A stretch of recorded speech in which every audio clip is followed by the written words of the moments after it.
चलिए हम लोग जो है पिछली क्लास में चर्चा कर रहे थे कि जो मेन ग्रुप एलिमेंट्स हैं अर्थात जो एस और पी ब्लॉक के एलिमेंट्स हैं उनमें जब हम किसी एक पर्टिकुलर ग्रुप में टॉप टू बॉटम चलते हैं तो आयोनाइजेशन एनर्जी में क्लियर कट लोअरिंग है।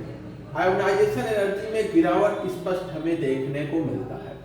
जैसे अगर हम लिथियम को देखें तो 520 किलो जूल पर मोल है। उसके बाद हम यदि जो है सोडियम को देखें तो 496 किलो जूल पर मोल है।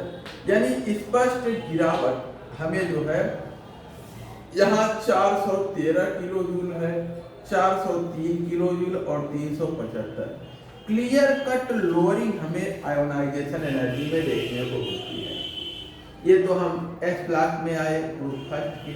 इसी तरह से हम पी ब्लॉक के ग्रुप 14 यानी कार्बन परिवार में देखें तो यहाँ पे भी 1086, 786, 760, 708, 715 यहाँ पे भी क्लियर कट लोअरिंग हमें आयोनाइजेशन एनर्जी में देखने को मिलती है जब हम डाउन द ग्रुप चलते हैं। बट यदि हम देखें यही ट्रेंड यदि हम किसी एक पर्टिकुलर ग्रुप में ट्रांजिशन मेटल्स में देखें, ट्रांजिशन मेटल्स में किसी एक पर्टिकुलर ग्रुप में देखिए तो टाइटेनियम, जिर्कोनियम और हाफनियम इसका हम देखें आयोनाइजेशन एनर्जी 658 है, इसका 660 है। घटने की बजाय 2 किलो जूल पर मोल बढ़ गया। फिर इसका 655 है। 655 658 में बहुत डिफरेंस नहीं। तो हम देख रहे हैं कि जिस प्रकार का clear cut trend ionisation energy की लोअरिंग का हमें मेन ग्रुप एलिमेंट अर्थात एस और पी ब्लॉक के एलिमेंट्स में देखने को मिलता है, उस प्रकार की क्लियर कट लोअरिंग हमें यहाँ ट्रांजिशन मेटल्स में टॉप टू बॉटम आने पे नहीं मिलता। वैनेडियम का 650 है, नायोबियम का 664 है और टैंटलम का फिर 660 है। बढ़ा फिर घट गया। तो यहाँ पे भी हम देख रहे हैं कि उस प्रकार की क्लियर कट वेरिएशन हमें ट्रांजिशन मेटल्स में जब हम किसी एक पर्टिकुलर ग्रुप में टॉप टू बॉटम आते हैं तो हमें देखने को नहीं मिलता है जैसा कि एस और पी ब्लॉक एलिमेंट में हमें देखने को मिलता है। यही चीज in B block element if electrons are remove from n-1 d orbital, यदि इलेक्ट्रॉन बाहर से दूसरे कोष के d सबशेल से निकाले जा रहे हैं then successive ionisation energy do not increase sharply, तब जो है इनके आयोनाइजेशन एनर्जी में सक्सेसिव आयनन ऊर्जा में जो बढ़त है वो जो है बहुत ज्यादा नहीं है, बल्कि it allows the attainment of variable. यही कारण है कि डी ब्लॉक एलिमेंट्स का वेरिएबल ऑक्सीडेशन, इस पॉइंट पे हम लोग चर्चा पिछली क्लास में कर चुके थे। ये नीचे वाले पॉइंट को देखना है, देखते हैं। तो हम देख रहे हैं कि डी ब्लॉक एलिमेंट में अगर हम ग्रुप में टॉप टू बॉटम जाते हैं तो उतना क्लियर कट लोअरिंग हमें या वेरिएशन आयोनाइजेशन एनर्जी में नहीं मिलता जितना कि एस और पी ब्लॉक। ठीक है, तो इसका कारण क्या है, पहले रीजन क्या है ये देखिए। लेकिन fall of ionisation energy in a group towards the bottom, जब हम किसी ग्रुप में बॉटम की तरफ चलते हैं तो आयोनाइजेशन एनर्जी में जो गिरावट है इन रिप्रेजेंटेटिव एलिमेंट्स यानी एस और पी ब्लॉक के जो एलिमेंट्स हैं इन वेल नोटिस, इसको अच्छी तरह से गिरावट हम देख सकते हैं। यहाँ हमें अच्छी तरह से गिरावट 520 से 375, अच्छी तरह से यहाँ 1086 से 715 क्लियर कट गिरावट हमें देखने को मिलती है। But in D block elements में देखिए the decreasing trend is not so noticed, घटता हुआ क्रम उतना क्लियर कट नहीं हमें दिखता जितना कि एस और पी ब्लॉक में। रदर उल्टा क्रम हो जाता है। It in heavier element sometimes the reverse trend appears, जो हैवियर एलिमेंट्स हैं इनमें कभी कभी उल्टा क्रम हमें देखने को मिलता है। यहाँ देखिए घटने के बाद जहाँ 658 से 660 हो गया, बढ़ गया, ठीक है ना। यहाँ देखिए घटने के बजाय 650 से 664 हो गया, तो घटने की बजाय बढ़ने वाला क्रम मिलता है या लगभग वही रहने वाला क्रम मिलता है। ऐसा क्यों होता है, इसका कारण देखिए।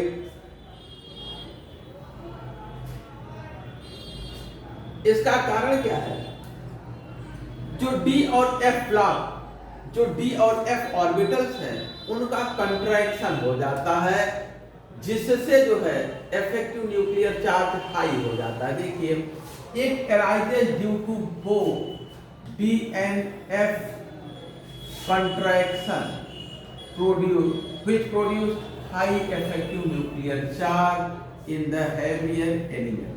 heavier elements में क्या होता है कि हम कहें कि D और F सबसेल के जो ऑर्बिटल्स हैं उनकी बहुत ही पुअर शील्डिंग होती है, उनका स्क्रीनिंग लेस होता है, उनका स्क्रीनिंग इफेक्ट पुअर होता है, इफेक्टिव न्यूक्लियर चार्ज तेजी से बढ़ जाता है, जिसकी वजह से आउटर मोस्ट सेल के इलेक्ट्रॉन पर न्यूक्लियस का फोर्स ऑफ अट्रैक्शन बढ़ जाता है और आयोनाइजेशन एनर्जी घटती नहीं बल्कि उतनी रहती है लगभग, या थोड़ी सी बढ़ जाती है, बहुत ज़्यादा गिरावट नहीं होती है। तो डी और एफ ऑर्बिटल कंट्रैक्शन हमने पढ़ा था ना, डी ऑर्बिटल्स स्कैंडाइड कंट्रैक्शन पढ़ा था, एफ ऑर्बिटल्स में लैंथेनाइड एक्टिनाइड कंट्रैक्शन पढ़ा था। इन कंट्रैक्शंस के कारण, ये कंट्रैक्शन हमें देखने को मिलते हैं ट्रांजिशन मेटल्स में, और इन कंट्रैक्शंस के कारण जो हैवियर एलिमेंट है अर्थात के पीरियड 6 और 7 के जो एलिमेंट हैं जिनमें लैंथेनाइड और एक्टिनाइड आते हैं, उनका आयोनाइजेशन एनर्जी हल्की सी बढ़ जाती है घटने की बजाय। नेक्स्ट देखते हैं इफेक्टिव न्यूक्लियर चार्ज। अगर हम देखें तो पेनिट्रेशन इफेक्ट से उत्पन्न होता है। Effective nuclear charge, high effective nuclear charge कहां से उत्पन्न होता है? From relative efficiency of the penetrating power of the orbital. जो s ऑर्बिटल होते हैं उनका पेनिट्रेटिंग पावर बहुत अधिक होता है, अर्थात s ऑर्बिटल्स पर इफेक्टिव न्यूक्लियर चार्ज बहुत अधिक होता है। p की पेनिट्रेटिंग पावर और कम, d की और कम, f की सबसे कम पेनिट्रेटिंग पावर होती है, ठीक है ना। अब इससे क्या होता है देखिए अगला पॉइंट।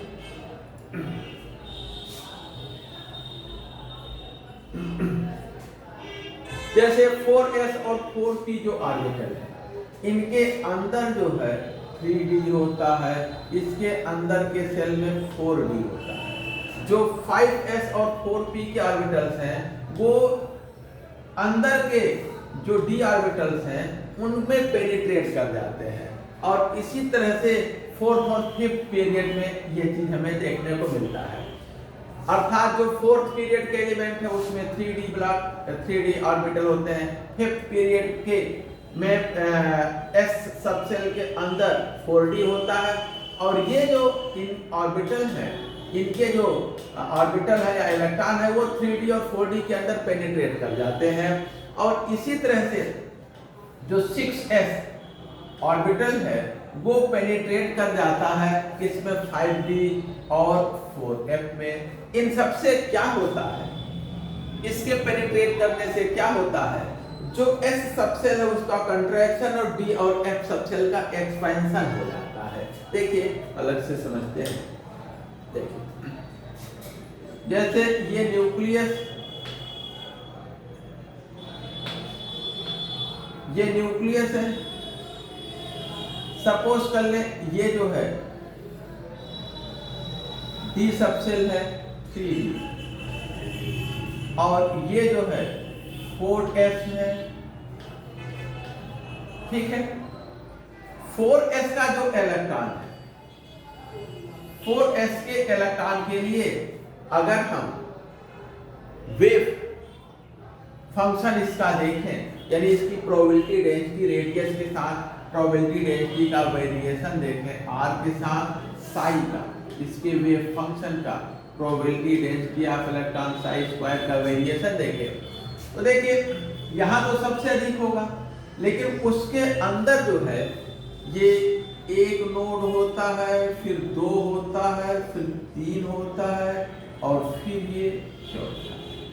तो ये तो ऑर्बिटल हो गया, यहाँ पर इलेक्ट्रॉन यहाँ सबसे ज्यादा पाया जाता है, लेकिन उसके अंदर भी 3 ऐसे यहाँ पर मैक्सिमा मिल रहे हैं, 3 मैक्सिमा उसके अंदर है, यानी S4s ऑर्बिटल का इलेक्ट्रॉन 3D के अंदर तक घुस जाता है। जब इलेक्ट्रॉन यहाँ पाया जाएगा, यहाँ भी उपस्थित होगा, तो ये 3D को क्या करता है, रिपेल करता है। 3D अंदर की तरफ आ रहा है और 3D बाहर की तरफ जा रहा है और 4s अंदर की तरफ आ रहा है। इसी तरह से जो 5s है वो 4D को, या 6s 5D और 4f के लिए इसी तरह का इफेक्ट अप्लाई करता है। और इसके यानी s ऑर्बिटल के मैक्सिमम पेनिट्रेटिंग पावर यानी कि न्यूक्लियस के नजदीक आने के कारण ये बाहर की तरफ एक्सपैंड कर जाता है। ये इलेक्ट्रॉन जब अंदर आएगा तो इसके इलेक्ट्रॉन को रिपेल कर देता है। तो पेनिट्रेशन इफेक्ट s ऑर्बिटल का p ऑर्बिटल का ज्यादा होने के कारण जो d और f ऑर्बिटल है वो एक्सपैंड हो जाते हैं, यानी बाहर की तरफ रिपेल कर दिए जाते हैं, बाहर की तरफ फैल जाते हैं। और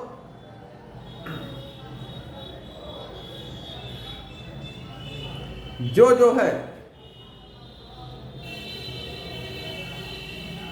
s ऑर्बिटल है वो अंदर की तरफ खिंच जाता है और d ऑर्बिटल बाहर की तरफ। जब d ऑर्बिटल बाहर की तरफ चले जाते हैं तो उन पर नाभिक का जो फोर्स ऑफ अट्रैक्शन है वो कम हो जाता है, जिसकी वजह से इनकी आयोनाइजेशन एनर्जी में गिरावट कम हो जाती है।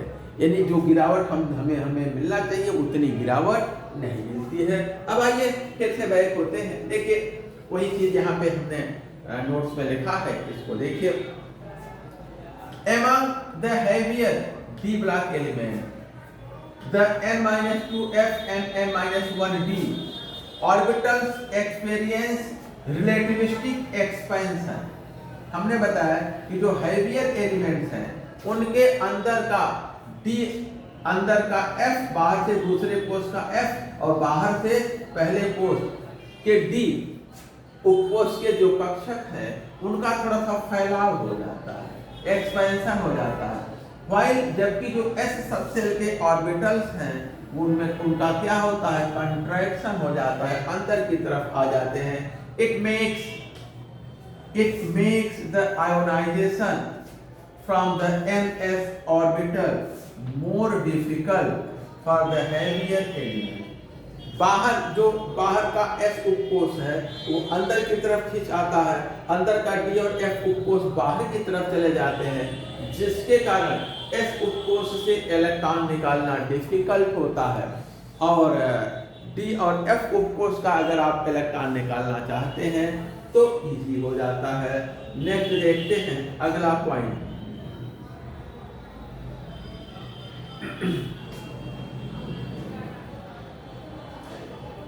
लेकिन यदि हम जो है अभी हमने देखा कि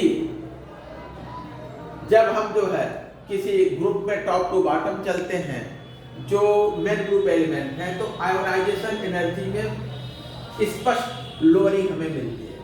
लेकिन जो डी ब्लॉक एलिमेंट है उनमें जब हम ग्रुप में टॉप टू बॉटम चलते हैं तो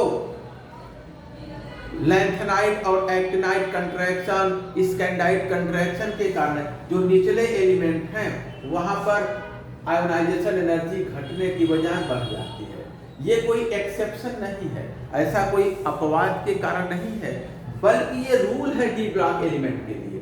नीचे हम आते हैं तो इफेक्टिव न्यूक्लियर चार्ज बढ़ता है, लैंथेनाइट कंट्रैक्शन के कारण एटम की साइज घटती है, जिसके कारण आयोनाइजेशन एनर्जी घटने की जगह बढ़ जाती है। देखिए for the d block element the trend of variation of ionisation energy in a group is opposite to that of observed in the representative element. Representative s और पी ब्लॉक एलिमेंट में हम जब टॉप टू बॉटम आते हैं among a group then ionisation energy में lowering है। लेकिन इसका अपोजिट ट्रेंड मिलता है ट्रांजिशन मेटल्स में, उनमें लोअरिंग की बजाय नीचे थोड़ी सी बढ़ जाती है, घटने की बजाय बढ़ती है। It is not an exception, ये कोई अपवाद नहीं है, बट रेदर अ रूल, यह एक नियम है डी ब्लॉक एलिमेंट के लिए। डी ब्लॉक एलिमेंट में यही नियम लागू होता है, जब हम टॉप टू बॉटम चलते हैं तो आयोनाइजेशन एनर्जी बहुत नहीं गिरती, थोड़ी बहुत गिरती है या बढ़ जाती है, बढ़ने का नियम है, वहां घटने का नियम नहीं है। और किसी सीरीज में डी और एफ ब्लॉक एलिमेंट में जब हम किसी एक पर्टिकुलर सीरीज में लेफ्ट टू राइट चलते हैं तब आयोनाइजेशन एनर्जी बढ़ती है। कारण क्या है? एटॉमिक साइज घटता है, इफेक्टिव न्यूक्लियर चार्ज बढ़ता है, जिससे आयोनाइजेशन एनर्जी बढ़ जाती है। देखिए अगला पॉइंट, along the series, यानी किसी एक बोथ डी और एफ कंट्रैक्शन, अगर हम किसी एक पर्टिकुलर सीरीज में लेफ्ट टू राइट चलते हैं तो वहां डी कंट्रैक्शन और एफ कंट्रैक्शन दोनों होते हैं, ठीक है। एक तो डी और एफ कंट्रैक्शन है, दूसरा इलेक्ट्रॉन रिपल्सन है। देखिए ये कहां से, जब हम किसी एक पर्टिकुलर सीरीज में चलते हैं तो दो फैक्टर काम करते हैं वहां पे। जब हम किसी एक पर्टिकुलर सीरीज में चलते हैं तो ये D block, D subshell, F subshell, इस तरह से अगर हम देखें तो यहाँ 4s होगा, यहाँ 5d होगा, यहाँ 6s होगा। जब हम डी ब्लॉक या एफ ब्लॉक में किसी एक पर्टिकुलर ट्रांजिशन सीरीज में चलते हैं तो एक तो यहाँ से यहाँ आने पर साइज, जैसे जैसे हम सीरीज में लेफ्ट टू राइट चलते हैं एटम की साइज क्या होती है? घटती है। कारण क्या है? इफेक्टिव न्यूक्लियर चार्ज बढ़ता है। एक तो साइज घटती है, आउटर सेल अंदर की तरफ आता है। दूसरा यहाँ इलेक्ट्रॉन बढ़ने के कारण, जब यहाँ इलेक्ट्रॉन बढ़ते हैं और इस इलेक्ट्रॉन का पेनिट्रेशन इफेक्ट होता है तो ये बाहर की तरफ जो है फैलता है। तो जब यहाँ इलेक्ट्रॉन अधिक हो जाते हैं तो बाहर की तरफ ये इन इलेक्ट्रॉनों को रिपेल करता है और इसका इफेक्टिव न्यूक्लियर चार्ज इसको अंदर की तरफ खींचता है। तो जो रिपल्सन है ये बाहर की तरफ और अट्रैक्शन जो है अंदर की तरफ कार्य करता है। न्यूक्लियस इस इलेक्ट्रॉन को अपनी तरफ अट्रैक्ट करता है और हाई इलेक्ट्रॉन डेंसिटी के कारण यहाँ के इलेक्ट्रॉन इसको बाहर की तरफ रिपेल करते हैं और दोनों फैक्टर एक दूसरे को लगभग बैलेंस कर देते हैं। तो अगला पॉइंट यही है, दोनों यानी एफ और डी कंट्रैक्शन काम करते हैं और इलेक्ट्रॉन रिपल्सन भी कार्य करता है। कंट्रैक्शन तो एटम की साइज को छोटा करता है, रिपल्सन एटम की साइज को बड़ा करता है, ठीक है ना। This is why only a slight increasing trend of ionisation energy in a period with the increase of atomic number is noticed. जब हम किसी पीरियड में लेफ्ट टू राइट चलते हैं ट्रांजिशन एलिमेंट में तो दो फैक्टर हैं, एक तो जो डी और एफ ऑर्बिटल के कंट्रैक्शन के कारण, सॉरी एक्सपेंशन के कारण जो है आउटर सेल एक तो कंट्रैक्ट होता है, अंदर की तरफ आता है, नजदीक आता है, और दूसरा जो है जो इनर के सेल में इलेक्ट्रॉन बढ़ने से वो आउटर सेल के इलेक्ट्रॉन को बाहर की तरफ धकेलते हैं। दोनों फैक्टर एक दूसरे को कैंसिल कर देते हैं, ठीक है ना।